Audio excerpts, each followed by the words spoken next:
ওম নমঃ শিবায়। সমস্ত ব্রতের মধ্যে সর্বশ্রেষ্ঠ ব্রত হলো এই মহাশিবরাত্রি। হিন্দু সম্প্রদায়ের প্রায় সকলের নিকট একটি অত্যন্ত গুরুত্বপূর্ণ ধর্মীয় আচার অনুষ্ঠান এই মহাশিবরাত্রি। এই মহাশিবরাত্রি ফাল্গুন মাসের কৃষ্ণপক্ষের চতুর্দশ তিথিতে পালন করা হয়ে থাকে।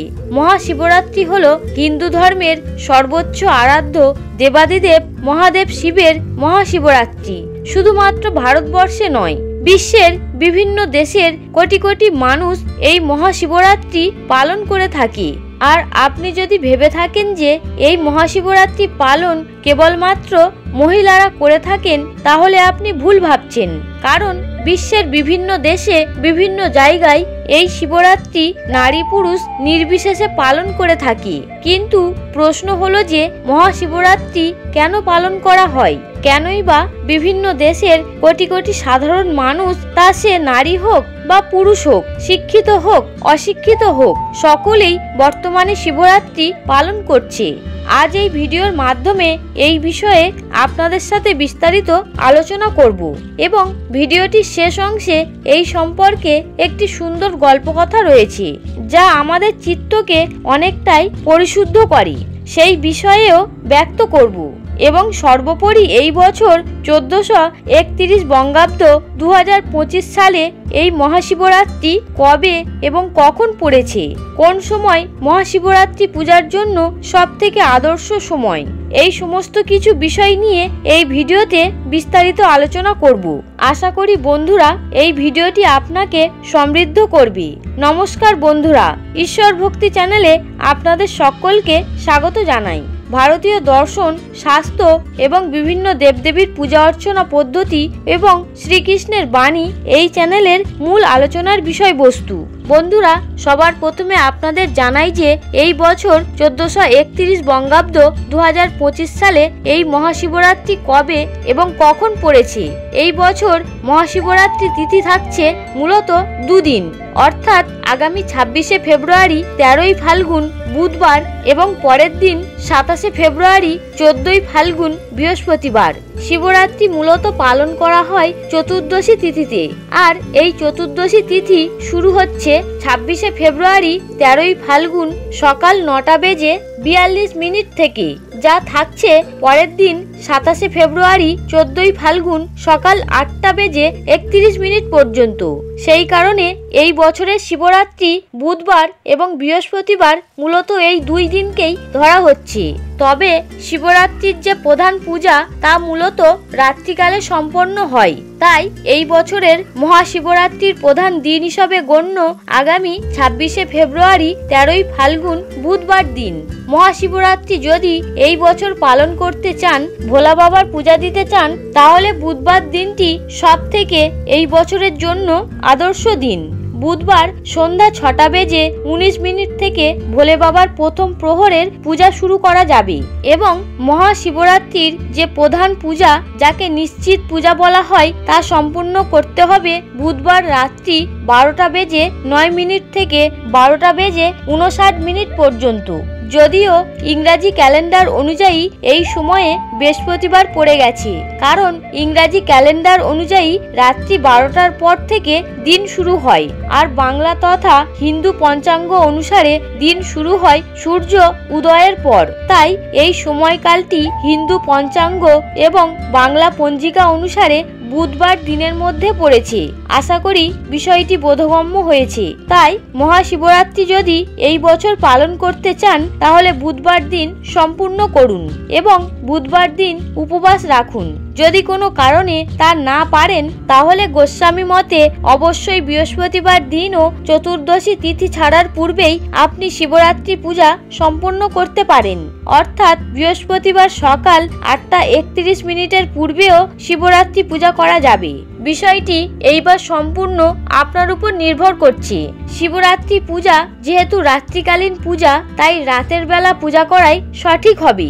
এইবার বন্ধুরা আপনাদের জানাবো যে কেন আপামর দেশবাসী এই মহাশিবরাত্রি পালন করে থাকেন, এবং শুধু ভারতবর্ষে নয়, পৃথিবীর সর্বত্রই এই মহাশিবরাত্রি কেন পালন করা হয়। কারণ আপনি যদি এই মহাশিবরাত্রি পালন করতে চান তাহলে সবার প্রথমে এই বিষয়টি আগে জানা প্রয়োজন। তা না হলে শিবরাত্রি পালনের কোনো অর্থ হয় না। বন্ধুরা, মহাশিবরাত্রি হলো এমন একটি দিন যে দিনে ভারতবর্ষের 12টি জ্যোতির্লিঙ্গে পূজা হয়।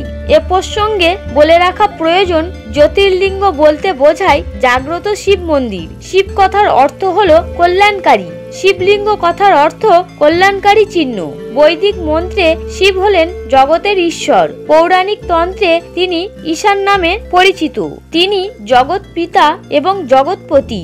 দেবাদিদেব মহাদেব তিনি সর্বশক্তিমান, জ্ঞানের সাগর, পরম পবিত্র, সুখ শান্তির সাগর। তাই শিবের আরাধনার দ্বারা সমস্ত পাপ থেকে মুক্তি লাভ সম্ভব।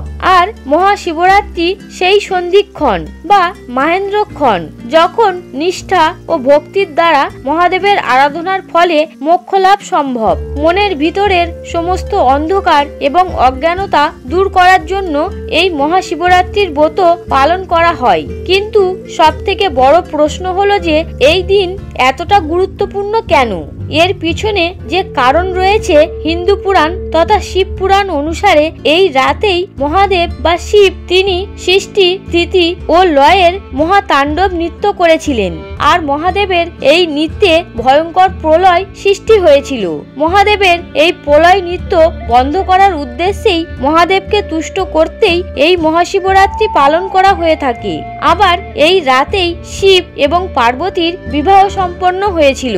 সুতরাং এর নিগুড় অর্থ হলো শিব ও শক্তি তথা পুরুষ এবং আদিশক্তি বা পরাশক্তির মিলন ঘটেছিল এই মহাশিবরাত্রির সন্ধিক্ষণে। এবং সবথেকে যেটা বেশি গুরুত্বপূর্ণ তা হলো আমরা দেবাদিদেবকে লিঙ্গ হিসাবে পূজা করি, অর্থাৎ শিবলিঙ্গ হিসাবে আমরা যে পূজা করি, এই মহাশিবরাত্রিতেই তার প্রতীক এই যে শিবলিঙ্গ রূপে প্রকাশিত হয়েছিল।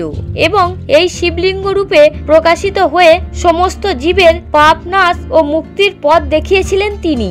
অর্থাৎ এই মহাশিবরাত্রির সন্ধিক্ষণে একদিকে যেমন প্রলয় সৃষ্টি করে পূর্বের সমস্ত কিছু ধ্বংস করেছিলেন তিনি, ঠিক তেমনি নতুন করে জীবনের সৃষ্টি করেছিলেন তিনি। যে কারণে এই দিনটি অত্যন্ত গুরুত্বপূর্ণ। আমাদের শাস্ত্রে বারবার বর্ণিত রয়েছে, তাই এই দিনটি অত্যন্ত পবিত্র একটি দিন। আর এই দিনে যদি ব্রত রাখা যায়, অর্থাৎ নিষ্ঠা ও ভক্তি সহকারে যদি এই দিনটি পালন করা সম্ভব হয়, তাহলে সেক্ষেত্রে আমাদের ভিতরের রজগুণ এবং তমগুণকে নিয়ন্ত্রণে রাখা সম্ভব হয়। এ প্রসঙ্গে বলি, আপনারা নিশ্চয়ই জানেন যে প্রত্যেকটি মানুষের মধ্যেই 3 ধরনের গুণ রয়েছে, সত্ত্বগুণ, রজগুণ এবং তমগুণ। এই 3 ধরনের গুণের মধ্যে শ্রেষ্ঠ গুণ হলো সত্ত্বগুণ। আর রজ এবং তমগুণ এটা মানুষকে আধ্যাত্মিক পথ থেকে অনেকটাই দূরে সরিয়ে নেয়। এই মহাশিবরাত্রি পালনের মধ্যে দিয়ে এই রজগুণ এবং তমগুণকে নিয়ন্ত্রণ করা সম্ভব হয়। যখন একজন পুণ্যার্থী সারাদিন ভগবান শিবের চরণতলে বসে তার নাম গান করে কাটান, তখন তার মন থেকে সমস্ত রাগ, হিংসা, বিদ্বেষ, পাপ মুছে গিয়ে মন সুন্দর, নির্মল হয়ে ওঠে।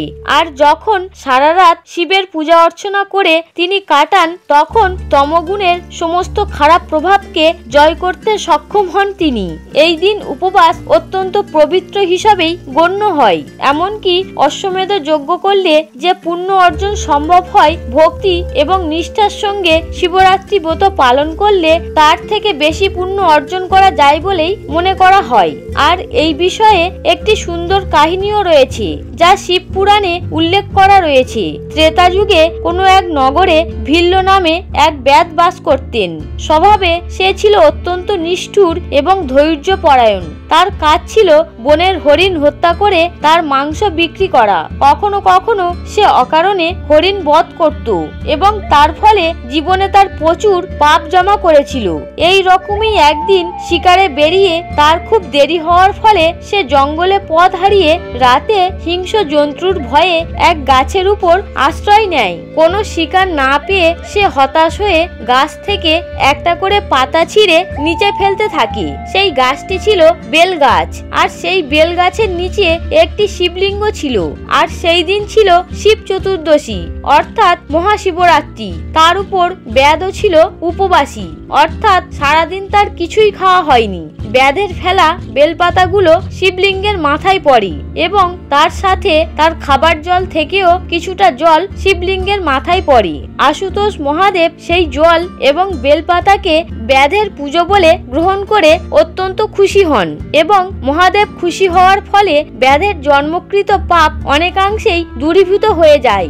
আর এরপর ব্যাধ যখন বাড়ি ফিরে আসে তখন নিজের খাবার সে এক অতিথিকে দিয়ে দেয়। এতে তার ব্রতের পরম ফল লাভ হয়। এই ঘটনার পর থেকেই ব্যাধের মনোজগতে এক অভূতপূর্ব পরিবর্তন লক্ষ্য করা যায়।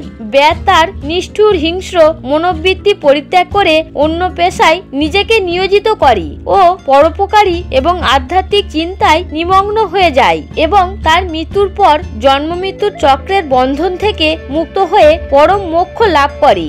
এইভাবে ভিল্ল ব্যাধের মতো একজন দুর্জন ব্যক্তি অজান্তে শিব পূজা বা শিবের মহান কৃপা লাভ করে তার নিজ মনুষ্য জীবন সার্থক করে।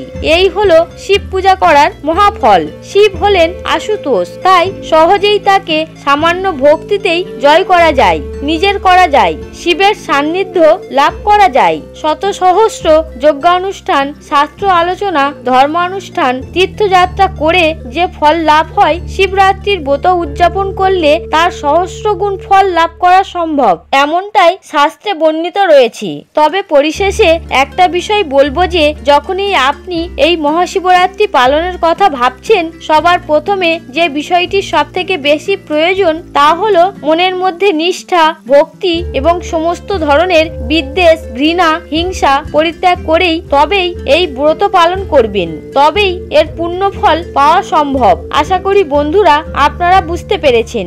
যদি কোনো মতামত থাকে নিচে কমেন্ট বক্সে অবশ্যই জানাবেন।